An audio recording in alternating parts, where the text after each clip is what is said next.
Mandela a hero or a sellout? This debate has been on the tongues of many South Africans, with some believing that during the negotiations, those in charge overcompromised, while others think Mandela's role is misunderstood. Mandela has put train on track in 1999 and he left. If we just ponder about that, he didn't own the country. He didn't say, I liberate the country, I'm the icon, I will stay until I die. What now with economic freedom? As a young person, I feel very defeated looking at these numbers. The majority which the ANC won in Parliament was a lost opportunity to complete the victory which the Mandela generation didn't seize. Can we then really trust the ANC of Mandela, which Mandela was part of, that said, comrades, instead of consulting people, let's make these concessions and then bazawona emva? And then can we then trust an organization that's done that for the past 24 years, considering that they've failed to come back and communicate with people on decisions such as land? Now with the country celebrating the centenary of this global icon, those who knew him say the debate should not be focused on one individual. They argue that Mandela was misunderstood. When we talk about a legacy is not just the end chapter, it's the whole chapter.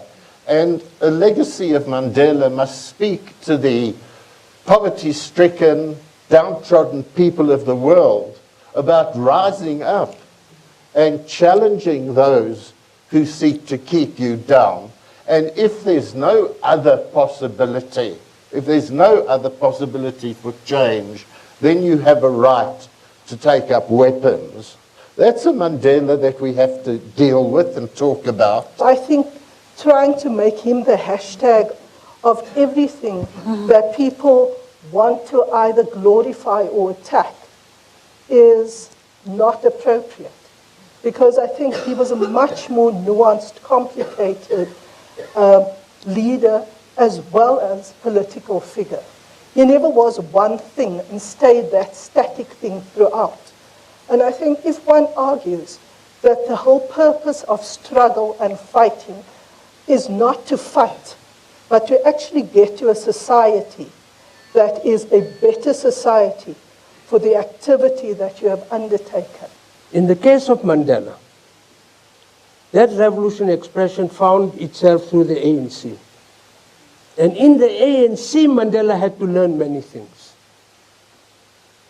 before he became the great revolutionary that he had become.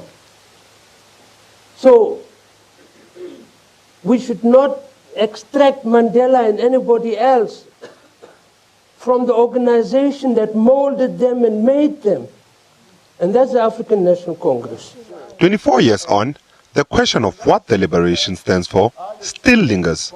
I often feel like our commemorations of Mandela are ways of forgetting the problems of the present. And that's not Mandela's fault, but it's the fault of the people who invoke Mandela to make him into something that prevents us from seeing the failures of the ANC in many cases, which uses Mandela as a mask for its dramatic failures. CODESA was really peace negotiations.